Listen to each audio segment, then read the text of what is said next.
keep in mind, they've torn down enough statues that had nothing to do with slavery or slave owners or slave masters because they're uneducated idiots. Because they were all had their heads in Fortnite, and all of a sudden they lifted their head up and they were like, oh man, they killed that black dude. Let's rip down statues. Like, no connection whatsoever, right? I think this was a virus that escaped the lab that wasn't ready yet, and they're running with it. I think, the whole eating bat bullshit, people, like guys at my job, it was from a bat. I'm like, who, you fucking retarded? I said, you know what? Quit this job and go work at Walmart, stand there and greet people, dude, because that is the dumbest thing I've ever fucking heard. NFAC crew wants they want to charge people, businesses, black-owned businesses, take 50% of their income, right, and put it back into the black community. 50%. Oh, damn. So first of all, the NFAC crew are a bunch of idiots. So I would venture to say that most of these young kids, whether they're black or white, are uneducated.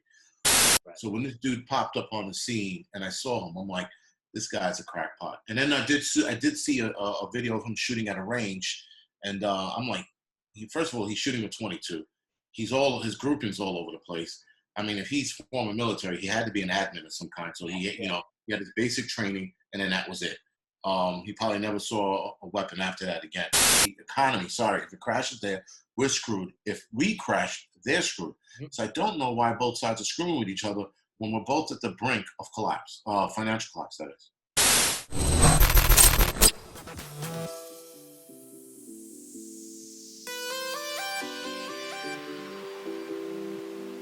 And welcome back, guys, to another Gutter Fighting Secrets Tactical Podcast. Today, we are joined by Jason Charles, the Angry Prepper. You can find Jason on Instagram at the Angry Prepper. Now, that's the angry_prepper_. Let me just double check that I got that correct, Jason, for you. It's a little confusing with these Instagram things sometimes, and you got to kind of go ahead and make sure you got everything correct. So it is the _angry_prepper.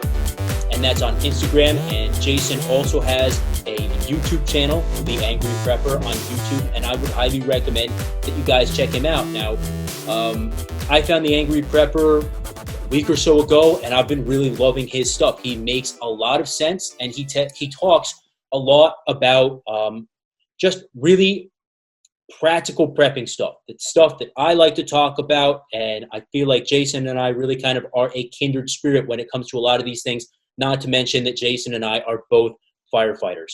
So, bro, welcome on to the channel. It's a pleasure to talk to you today, and thanks for coming on. Thank you for having me. Appreciate it. So you've been doing a lot of talking about, current situations here domestically, stateside, about, the kind of political situation and everything. And I know you're not exactly a political channel, but you're giving us kind of a lot of great insight into what you think's been going on. You're also kind of crossing that with prepping and how to get ready for what's to come. So I know you're in New York City and you're an FDNY firefighter, and thanks for your service, by the way. And when it comes to city prepping, man, like, how do we balance out living in a city like New York, Chicago, LA, with, being prepared for either total collapse or civil unrest in general? The balance is very tricky. The more, I guess not the more, but the longer I do this, the more I have to negotiate different problems, right? And one of the bigger problems right now is civil unrest. You would have thought a year ago, if you would have asked me, it would have been a blackout or maybe a hurricane or a bad storm. But being that we're in this new climate, I would say civil unrest, and we're seeing it. We're seeing it firsthand.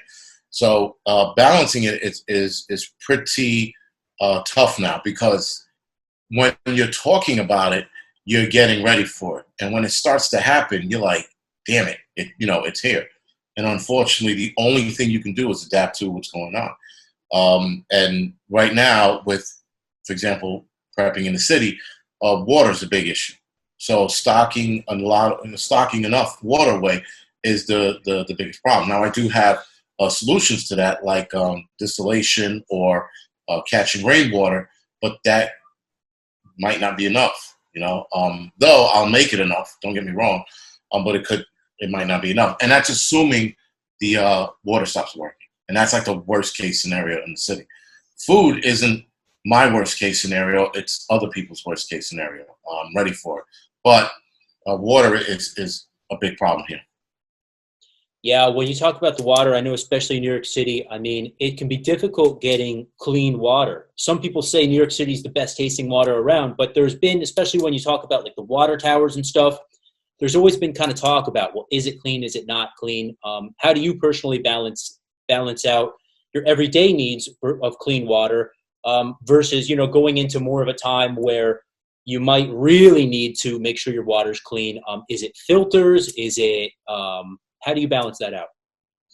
Well, for as of right now, while the water's working, it's being treated. So what I do with water now is I'll put it in a water container and I'll treat it and then I'll put it away, store it away. It stores away for longer than a year. People are like, oh, a year and then you got to change it out. I've had water testing it out up to 2 years without changing it. I've drank about a cup of water on 8 ounces and never been sick. And I've tried that with 3 different container. So as long as you keep them in a dark place and you keep it treated, you should be fine. Okay. Now, when we get to where we really need water and water is, let's say, shut off, that's where either solar distilling water or I would say distilling on your stove. So you would pour it in a pot, boil it, and have another container where you can capture that steam into there, and that's how you would clean your water. That's possibly the best way to do it here in the city because of heavy metals. If I'm going to get water out of a standpipe, which is a water delivery system for high-rise buildings when you have fires, right? So you hook up to that system, which is a standpipe, and you get water out of it for fires. In this scenario, or a bad scenario, you would get water out of it to drink. The problem with that water is it's very, very dirty. A lot of sediment in it. So you would have to strain the water out, distill it, and then you should be fine after that. And then the same thing goes for salt water. We have plenty of water because we're surrounded by it when it comes to salt water, but that's a long, drawn process. So carrying buckets of water from 6 blocks away, including a hill, it becomes a lot. I would probably entertain that in a dire scenario once a day, maybe twice. Mm-hmm, mm-hmm. Yeah, that's a hell of a workout right there, man. Big time. So can you give us a little bit about your background? I know you're a firefighter. You've been on National Geographic, featured in one of their documentaries there. What made you get into prepping, and kind of how have you been, advancing your skill set since the TV series and whatnot? Well, since the TV series, I've just been, steadily prepping at home. And that's like getting canned goods here and there, MREs. Learning, after the show, I started learning more outdoor stuff, more outdoor skills, in case I get stuck outside and need to survive overnight, whatever it is. My wilderness skills have gotten a lot better. I can go outdoors now with a haversack and survive a night or 2 with just a haversack. Provided that I can trap animals, I could stay out longer. And here in New York State, at least the lower half of New York State, you're not allowed to trap in certain areas. So that is a problem. Now, during the end of the world scenario, that doesn't matter. All the rules go out the window. But right now, I couldn't trap. There are places like in the Adirondacks where I'm allowed to, but I'm going to entertain that this fall. As far as that, I mean, everything else is pretty much the same. Fighting skills, I started training in boxing just because the martial arts that I've known, which is like, karate, taekwondo, and aikido, that was years ago, and I still have a lot of those skills, but not fluid anymore. Boxing, I've recently taken up just because it keeps you in shape, and it seems like that's what everybody wants to do, with the exception of here in the city, everybody wants to pull out a gun. At that point, there's not much I can do. Yeah, and it seems like more and more these days with the defunding of the police and everything, just shootings and crime in general have been skyrocketing in New York. You know what else has been skyrocketing? A lot of people don't mention this. Is knife attacks, right?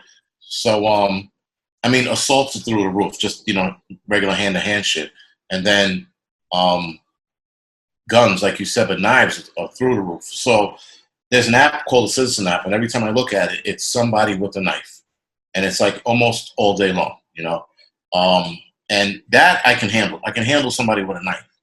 Obviously, you can't handle anybody with a gun unless they're like, this close to me, and then maybe I can take it.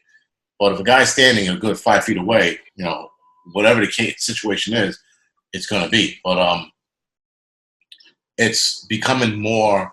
It's a lot serious now. Like I walk to work, and walking to work is anywhere between 3.25 miles to 3.5 miles. Depends on which way I take it. And now that it's gotten serious, the 3.5 mile walk, it's more like, looking at everybody that I pass to make sure they're not going to try anything stupid. Yeah. Whereas I used to just walk to work and not give a shit. Yeah, the city's really becoming kind of a fucked up place these days, man.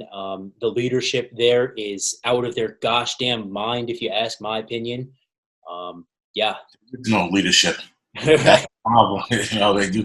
You got a mayor who swears he's a leader, and he's pandering to the wrong group of people because he's pandering to one group. It's one thing to, help out groups of people in the city, but to pander to one group and then just not even worry about the problems surrounding that group. Just talk about police brutality like nothing else exists is the problem. And this is what was happening to all the cities with the liberal mayors. We see it in Seattle. We see it in what is that idiot? Is she in Chicago, Detroit? God, the lady who looks like a skeleton, the black lady. Oh, yeah. I want to say Chicago. I could be wrong though. Right. That you have her, and then you have all the other the liberal mayors that just like handcuffing their police officers and saying everyone's still protesting. It's not peaceful protesting once you start breaking shit. Yeah. So the mayor. The mayor sold his cops out years ago. So it didn't start with this. It started years ago. And like I said, no leadership. And then you got idiots like AOC opening her mouth whenever she gets a chance. You got Corey Johnson, who's trying to be quiet. But Corey Johnson, if he becomes mayor of New York City hasn't seen anything yet. Huh. Damn, man. I was watching the video, your most recent IGTV video, and it's the one, this is going to be harsh. I know I referenced that earlier, but you really just summed it up so well in that. And I really highly recommend everybody out there who's interested in prepping and all of this stuff in general, check it out. And you mentioned a lot of good things about just the racial divide within the country. And look, we're all freaking Americans, and this is just ridiculous how these mayors and these government officials really want to tear us apart and divide us to have us working against each other, when we really just should be coming together and saying, hey, listen, there's some fucked up things, let's take care of it. We're in the middle of a pandemic, civil unrest. But no, they want us all at each other's throats. Yeah, listen, you ever heard of the, the One Percenters? Muslim group? Muslim guys, they're the guys that used to, Israelites, sorry, they used to stand in the corner and yell at white people down the street. All right, so now, they used to say it all the time. And it's crazy that, and I hate to bring it up, but even Farrakhan, right? Louis Farrakhan. When I was younger, they used to bring up the shit that was coming. And people would look at them and go, you guys are out of your mind, you're stupid, that's not coming. They talk about the race war and all this other shit, and they would talk about liberal America and how liberal America would be the destruction of the United States. Malcolm X made that point when he was with the Nation of Islam. And all of that time, you would sit there and look at these guys and go, they're assholes, they're racist. And you go, yeah, you know what? They're assholes and racist. And when you go back and listen to what they said, you're like, they were right. They were absolutely right. And liberal America is liberals are what they are taking apart the United States. They are backing the Antifas, the Black Lives Matter, the NFAC guys, right? Those bunch of morons. They're backing these people up with no, I don't want to say science, but no fact behind it. They're just working off emotions. They're not working off of actual facts, So for everybody I get in an argument with now, and it's usually somebody black, and occasionally some white guy who's like, a white lady who's trying to be the Michelle Pfeiffer, and save black people, and I break their nuts too. They all have it wrong, and they all sit there and talk about being oppressed and all this other bullshit. I'm like, really? I said, because there are countries in Africa where they are oppressed. where, God forbid, you say anything out of the ordinary there, you're dead, right? If your last name is different from another African tribe's last name, you could be dead. And yet people want to talk about oppression here. You know, the gay community, they're another one. They want to talk about oppression and how bad it is for them. I'm like, all right, try your hand at another country and then tell me how it goes. You know, when blacks talk about America, I'm like, all right, go move to a country in Africa. You can only go to like Senegal. I heard is pretty good. I think Liberia is one of them. Well, not Libya, Liberia, and I forgot another country. It's like 3 countries where you can move to where they treat you nicely, right? But then I told, why don't you move to like former Zaire? Go there in that mix and tell me how well it works out for you. No one wants to entertain it. I said, I hate to say it, but slavery happened, and it was in the grand scheme of things, for us, being brought here by force was probably one of the better things that happened to blacks.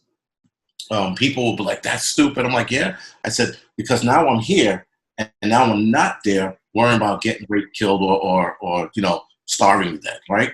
And people want to blame slavery on the Africa's fall. I go, bullshit. I said, because the places in Africa that weren't touched by slavery, which was, if I'm not mistaken, the eastern side of Africa and deep from the western coast of Africa, deep from there, they weren't touched by slavery, and they didn't have their people handed over to white men for slavery. Those people fell apart. They weren't touched, and they fell absolutely apart. And people want to blame whites. I'm like, bullshit. I said, that was on them. I said, so, and then if you just do the history, if you just do fact check, and you see how Africa just fell apart, some places listening, you can entertain and say, yeah, it was because of white guys, like South Africa. That's one place, but the rest of Africa fell apart due to itself. I said, so I'd rather be here on my Apple computer, watching my Netflix and bitching and moaning to my camera and putting it on YouTube. You can't do that anywhere else, man, in Africa. I'm sorry. So with that, I say, slavery had its unfortunate, disgusting side, but the miniature good side that came out of it is that a lot of us are here because of it. And there's no disputing that. Yeah. And, look, you mentioned about people being coddled here in the United States. You mentioned about, the gay rights movement and all of that. And I think you're right on point. So I just got back from the Middle East right before the pandemic hit. I was kind of all over the area out there. And there's still slavery that's happening there right now. Even places that are civilized like Dubai, there's still modern day slavery that's going on literally right there, right now. Talk about the gay rights movement. It's non-existent out there. If they find out you're gay, you're going to be like really in trouble. And that's in the civilized parts of the Middle East. So yeah, like what you're saying is 100% correct.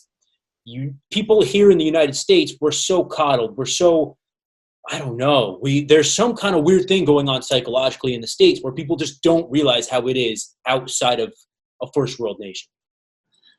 Well, that's the thing. So I take it that a lot of military guys, when they go overseas and they see the shit they see, and then they come back here, they're like, "What the fuck?" Now, the only thing I base my country, this country being really good and better, is all the immigrants that come here from those shitty countries, and they come here because they want a better life for their kids. They all say it, right? So if you want a better life for your kids, obviously that country's shit, right? Obviously there's something wrong with that country. Too bad that a lot of those guys that come here don't have balls enough to fight for their country and make the change there. But what do? They come here, they bitch and moan about our policies, and then they want change here. I'm like, wait a minute. You just came from a country where you should be, fighting for your rights there, changing policy there, but you want to come here and change policy. And that's that's what I don't understand. I'm like, how the fuck is that even possible? That would be like, I have it good here, but, I came from, let's just say, former Zaire. I forgot what it's called, Republic of Congo, right? I come from there. They just raped and pillaged my village. And I come here with the freedoms and the luxuries and the lights and the running water, and shoes on my feet and paved roads. And I come here and still want to bitch and moan about policies. I do not understand that. This chick, Ilion, what's her name? The senator or whatever she is. Right. what is she? From Somalia, Right. right? Somalia, what was probably is still a shithole, right? And she comes here as a refugee and then wants to change policy. There's something wrong when we have idiots like that came from a shitty country that wants to change policies to what? Make this country like a rose country? Right. If she's not homesick, she should go back to where she's from. You know? 100%, man. And, we see all of these protests, quote unquote protests. It's really an invasion, in my opinion, going on day after day after day after day after day. At this point, man, and I know you've got the mainstream media pushing the narrative. These are peaceful protests that turn south or whatever. No, look, this is a communist revolution taking place in the United States right now, and that's all it is, plain and simple. We're being invaded by ultra left-wing forces right now, plain and simple. Right. You know what? When I was live streaming my riots, and if I'm reposting some of the live streams again because I've lost my original channel. When I was live streaming the riots, I noticed that I was in areas where there were no media coverage, like zero.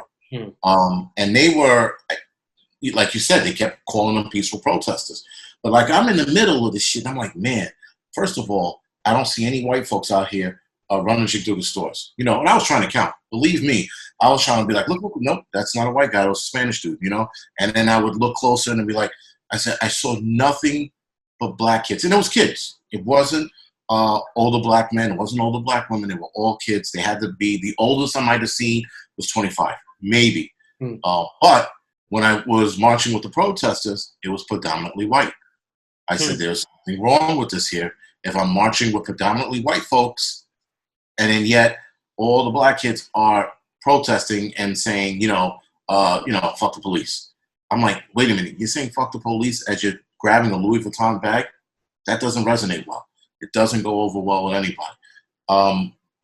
The protesters also destroying shit, destroying police cars, painting over statues, trying to rip statues down. That's it here in New York. Ripping statues across America. That's not protesting. That's vandalism, and vandalism is against the law. Yet, the liberal mayors show their cards when they don't lock these people up. Now, if you don't wear a mask on your face, and I'm impartial about the whole mask thing, one part of me is like, you know what, certain places you should put it on and be done with it, and other places you don't need it.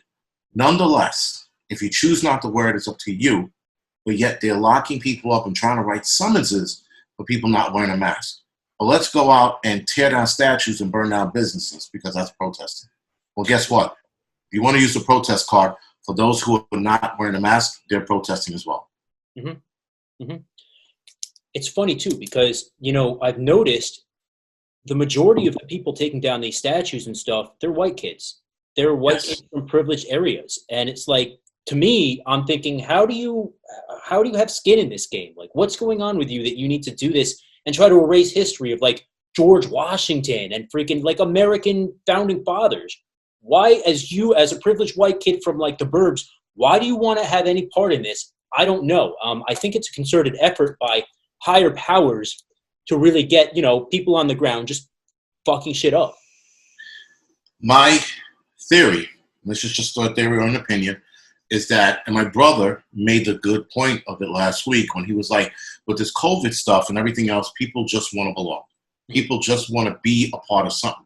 And the fact that this thing turned into what it did, it is, like it or not, this thing is history in the making. This year made history, right? And now you got these white kids ripping down statues like, oh, he was a slave trader. Meanwhile, keep in mind, they've torn down enough statues that had nothing to do with slavery or slave owners or slave masters because they're uneducated idiots.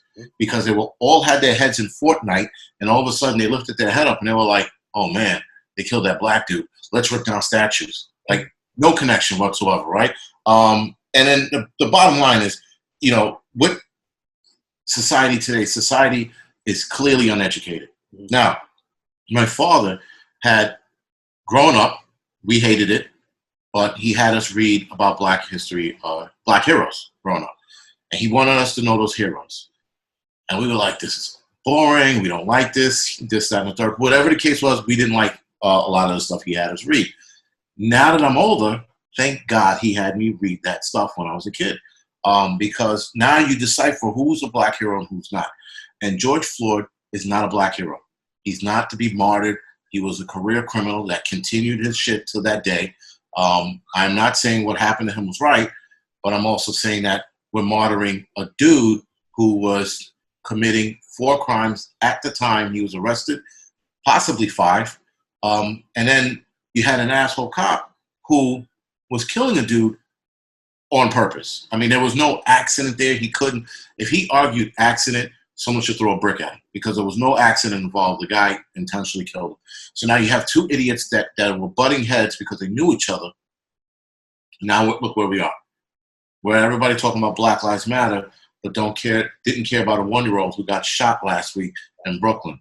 You know, you've had black guys getting killed left and right by other drug dealers and rival gangs. No one's mentioning that. But if a cop smacks a kid in the back of the head, that's police brutality and yada, yada, yada. You know how that goes. Now, what's your opinion on these 2 girls that head up BLM? They're like open communists, open Marxists. I mean, what's your opinion on the whole thing? They are using and I'm going to get in trouble for saying this, but I'm okay with it. They're using the uneducated minds against their own, if you will. Okay. So I would venture to say that most of these young kids, whether they're black or white, are uneducated or refuse to learn anything in school. And they're using that part of people against America because they're telling these kids whatever they want to believe. And these kids are like, yes, that makes sense. Meanwhile, when you start to research shit, when you do your own research, you're like, what are these guys talking about? This socialism shit, first of all, doesn't work, hasn't worked. Socialism has turned into communism in a few countries. Yet they keep saying, well, how come that billionaire gets to make that money? Because that motherfucker gets up at 6 a.m. and does what he has to do to make the money. That's why he's making that money. Is it right that he fucking, saves himself when a company's about to go under and he fires, 500,000 employees? No, but nonetheless, it's his company. If you make your own business, you do what you want to do, and that's how it works. These people don't get it, right? For example, I just heard the other day, or read the other day, that the NFAC crew wants they want to charge people, businesses, black-owned businesses, take 50% of their income, right, and put it back into the black community. 50%. Oh, damn. So first of all, the NFAC crew are a bunch of idiots. So why would they even say 50%? If you wanted to say 10% or 5%, I'd be like, okay, I could see that ideology. But you're forcing them to do it. That's the other problem. So it's another tax. That's bullshit that you're trying to accrue for a community. Then who's going to get that, right? It goes into an account and then it goes back into the black community. But how, right? I get that they're trying to do something positive for the black community, but you're telling businesses they have to do this. That's not cool, right? We already have one taxation system that's illegal. We don't need another one. Yeah. Yeah, this NFAC, and I was watching earlier today, a buddy of mine sent me a video of the head guy there. And I guess he was allegedly a military guy, but he's holding up like an M16 or AR-15, and like it's a full-size 16-inch barrels. He's saying that, oh, this is a bullpup, and saying like, oh, if you accidentally bang it, you can have an ND, negligent discharge. Like a lot of what he was saying clearly demonstrated that he had very little knowledge about this stuff. Do you know anything about this? Can you confirm anything that this guy's a little fishy? This guy, well, I mean, listen, I hate to say it, but you can look at somebody and tell they're fishy. Right. So when this dude popped up on the scene and I saw him, I'm like, this guy's a crackpot. And then I did see a video of him shooting at a range, and I'm like, first of all, he's shooting with 22. His grouping's all over the place. I mean, if he's former military, he had to be an admin of some kind. So he had his basic training, and then that was it. He probably never saw a weapon after that again. And I'm watching him. I'm like, all right. So then the also fishy thing is his name, the Not Fucking Around crew. He got that from The Town, right? The movie with Ben Affleck and Jeremy Renner, right? Where the FBI agent goes, this is enough of the Not Fucking Around crew because they're not fucking around. I'm like, that's where he got it from. I just saw the movie the other day, and I'm like, all right, this guy's a fraud. So there's a lot of fraudulent things about this dude, and it's just going to come more and more out to light. if you ask my opinion, are they frauds? Absolutely. Like I said, you can look at somebody and their character and what they say, vocabulary they use, and their speech pattern, and his one speech was more than enough to tell me he's full of shit. Yeah.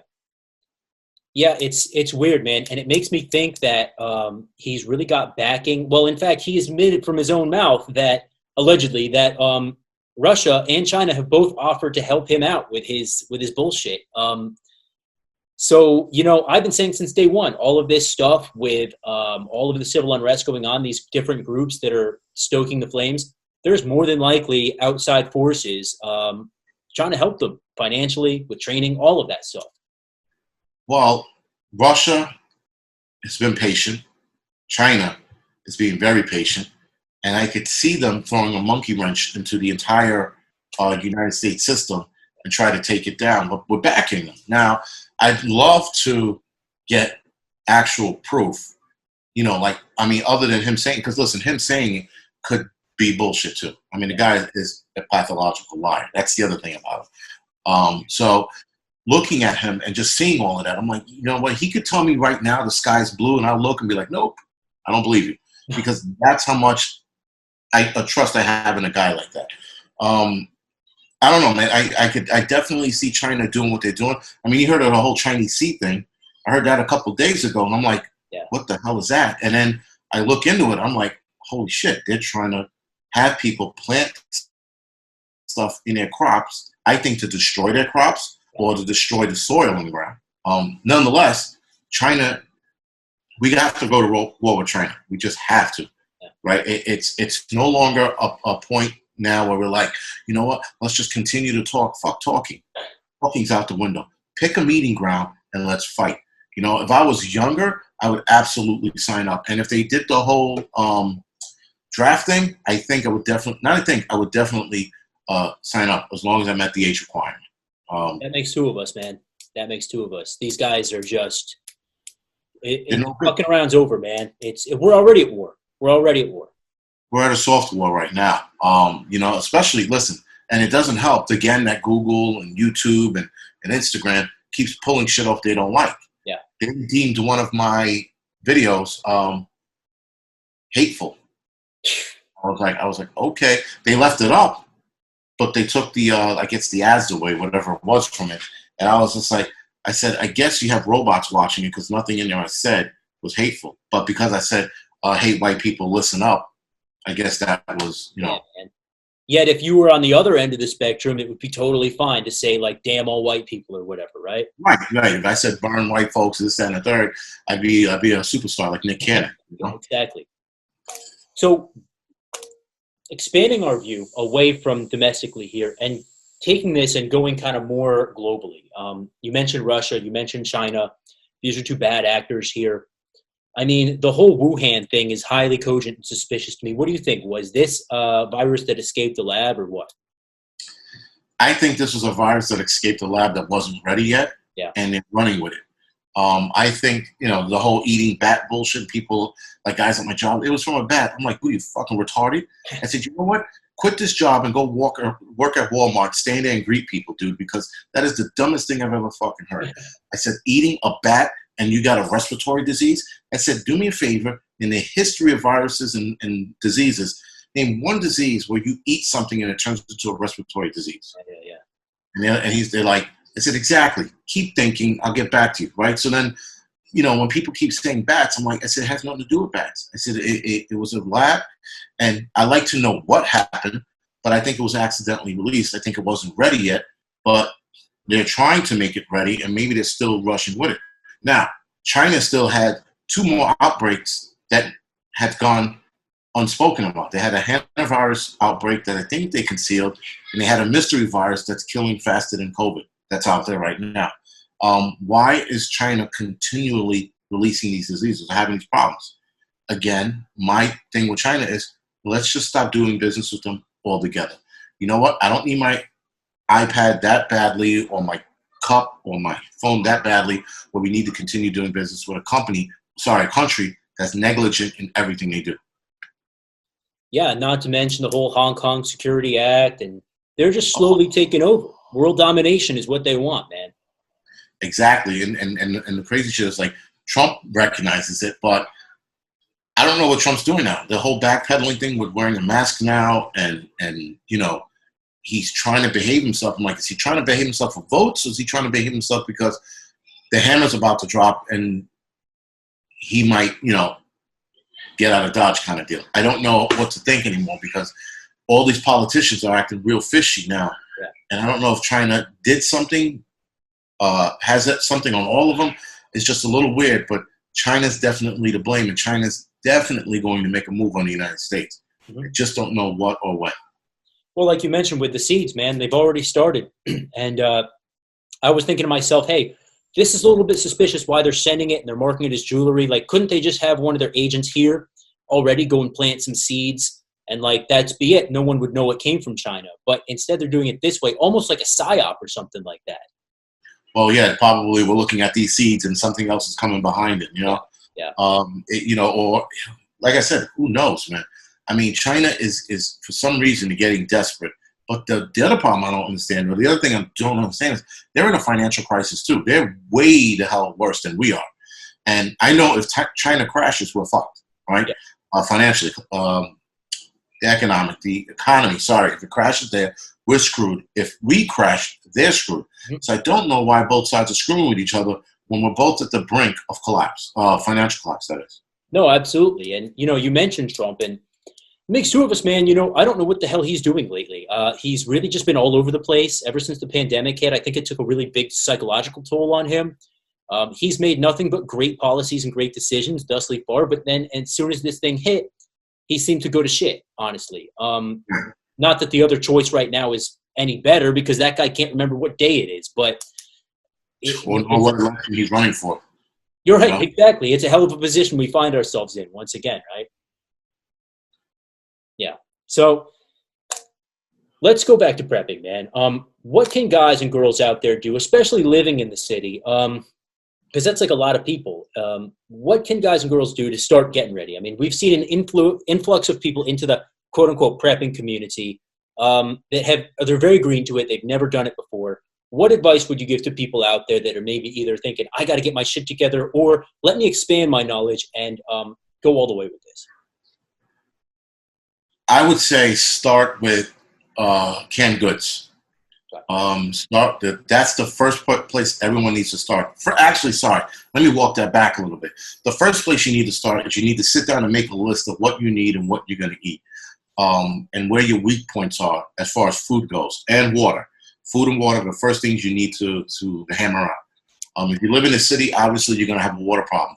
If you live in the suburbs, hopefully you have a well, you're good. If you're on a main with the town you're in, that might present a little bit of a problem, but nonetheless, there's a lot more fresh water in those areas. So I would go with food and water first. If you have medical problems, I would definitely go with medicines. Start worrying about backup medicines to work on should you not be able to get to the pharmacy and get your meds. If you have high blood pressure, diabetes, you better start figuring out a way how to naturally quell your problems. Now, the problem with America is that we are a nation of hypochondriacs. So we keep taking drugs when we can just eat better and make a lot of those problems go away. Now, one person, I do not know how true it is, but it does make some kind of sense. There are drugs where you take it and it does help you with your problem, whether it's high blood pressure, heart problems. But if you are trying to wean off of it, you can't. Therefore, you're married to that drug. I tell people all the time, before you start taking drugs with high blood pressure or heart problems, look at natural remedies first. Always entertain those first. Your body is supposed to work off of natural remedies before chemical drugs. Obviously, there's some things you can't do, like cancer. You need the help with that. But you need to start looking at your medicines and backups. You need to start looking at backup communications. Backup communication is huge, especially if you live in the suburban area. But like I said, food and water. And then with the second wave coming, start entertaining how to seal your food, like food saver. Those are food sealers that suck out all the air and put your food away so you can put it in the freezer. If you have the money and the space, get a deep freezer, because God knows we're going to need it this winter. Pack away as much meat as you can. And get yourself a generator.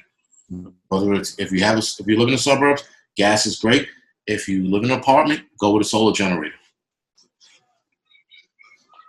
I like that, man. So food and water, medications, and also learning about alternatives to medications, heart problems. Garlic can help sometimes. Now, I'm not a doctor, but I've heard Right. that. Communications, food sealing, getting your food prepared for the second wave for the winter, which I think is going to be harsh for us. A deep freezer to freeze meats, things like that we saw a good shortage of.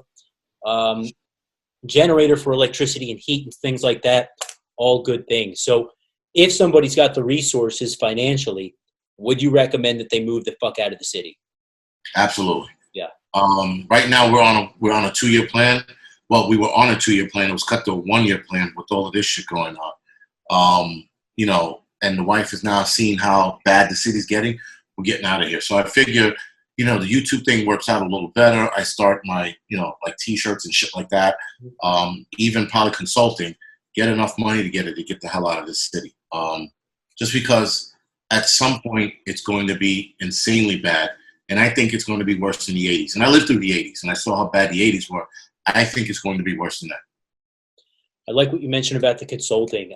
For guys and girls out there who would be interested, I definitely recommend that you get in touch with Jason. A guy like you, obviously what you do for a living, you're a professional protector, rescuer, and you also have a wealth of knowledge.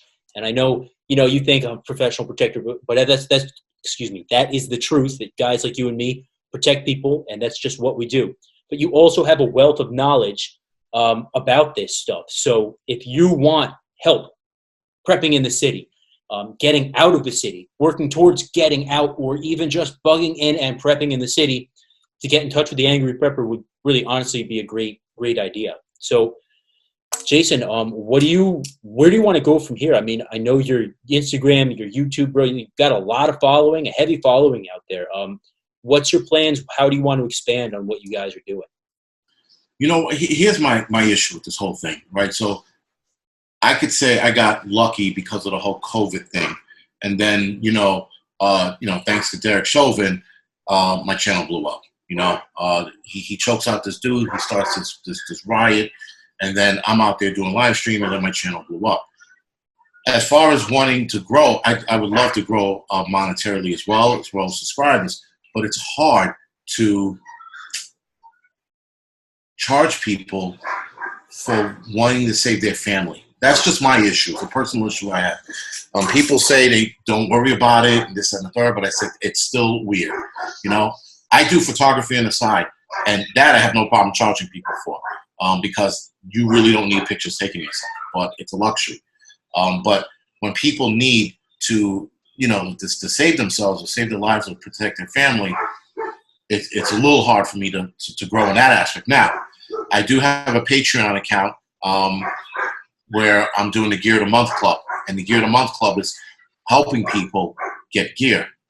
Now, that's more for fun. That's not making money. Making money is hopefully in a month or two selling T-shirts and shit like that. That's the making money part. But I just find it weird charging to help people. That's just my stupid little thing.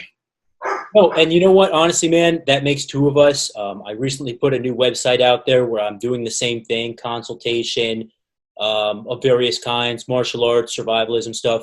But it still seems weird, and you've got to find kind of the right way to charge people because you don't want to take advantage of anybody. I can see that. No.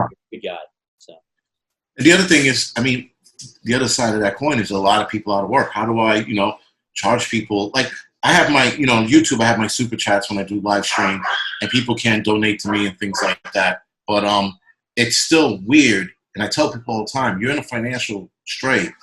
Don't worry about giving me money. If you need help, I'll help you. Yeah. But a lot of people lost their jobs. Yeah. Now, how do we sit there and make money off those people who lost their income? But on the other side of the coin, man, for people to go ahead and make an investment in their future and take out some life insurance, quote unquote, you're actually providing a great service for them doing that. And you've got to eat as well. So I know that you and I both have kind of full-time things, but on the side, to help people and give them all of the information that you have, and charging them, it's only fair, man. So I highly recommend that that you pursue that avenue. I'd love to see you pursue it. I'd definitely love to check back in the future and kind of see where you've gone with that, because it's a very valuable service that you would potentially be providing. Yeah, I guess, man. I just, like I said, I'm also taking it one day at a time too. I'm not trying to like dive into this. Like so many people, that's the other thing I've seen with this prepper stuff. They dive into it and they try to I would say exploit the business, and then they charge too much. Their t-shirts are like $50. You're like, what the hell are you doing, man? And I'm just trying to be reasonable with what I should charge. That's my actual problem, the reasonable cost of all of this. And then I'll see where I go from there. But other than that, I have like people like my moderators, and I ask them questions like, what do you think I should charge? And they'll tell me, well, this, and I'm like, all right, that's too high. And I'll take it off by $10 or $5. Like, just because, I don't know. It's just, like I said, it's weird. I don't want to beat anybody up. It's, I'm helping them out, Yeah. And I don't know. Listen, everyone already helped me out already with joining my channel, watching my videos, bringing my viewership up, so it's I'm also not trying to sound like a socialist either, that's the other point. I don't want to be like, well, you guys, there is a capitalism thing that needs to be there, but I also don't want to be too socialist. But like I said, I told people all the time, if you need my help and you can't afford it, just let me know. I really admire that, man. It really is spoken. It shows a lot about your character to say that. There's a lot of guys out there, especially in this industry, that don't feel like that. They think, fuck them, I'm going to get mine and that's it. But you can't think like that if you're really legit and you want to help people at the same time. So there's a balance. There definitely is. Man, I appreciate you coming on here so much. It's been a freaking pleasure to talk with you. And I feel like we could keep talking, but for the sake of the YouTube channel, I'm going to cut it here. All right. What I want to ask you, man, is in the future, I'm sure we're going to continue to see things blow up. If you want to come back on at another time and just kind of catch up, I'd love to have you back on. Thank you for that. Yeah, that's not a problem. And same here, man. That's pretty good. Well, guys, make sure to stop by, check out the Angry Prepper on Instagram, check him out on YouTube, check out the Patreon page. The Gear of the Month Club sounds actually kind of interesting, just to help people find the right gear. I know it's a challenge, like for me, even when I got into this stuff, like, what do I really need? Like, you've got this Megadeth 2000 whole tactical industry, like trying to sell you all the bullshit you don't need. And then guys out there like you to step in and say, this is actually what you need, and it doesn't cost you $1 million. Like, that's pretty helpful too. So. Well, yeah, that's exactly it. Some of the stuff that they're trying to peddle out there now, I'm like, you do not need a flashlight that talks back to you. Like stuff like that. And that's the thing about prepping. People are trying to penny pinch because, and I try to point them in the right direction. But here's my dilemma: the whole Chinese thing. I don't like selling Chinese-made products. Yeah. I'm trying to stay as true to form as I can with that, but it's hard. It is. And I mean, it's especially hard when everything freaking comes from China now, man. Yeah. I went through that with my t-shirts that I just put out. I was trying to make sure they came from Vietnam and not China. But right. Yeah, it's crazy. No luck, right? I know, dude. Good luck to any of us right now. We'll see what happens with China. If we're not at war with them in the next year, I'd be surprised. But hey, whatever. So cool, man. All right. Well, again, thanks for coming on. And I want you guys out there to remember that you are your first and last line of defense. Get ready, stay ready, and I will catch you on the next Tactical Podcast. Jason,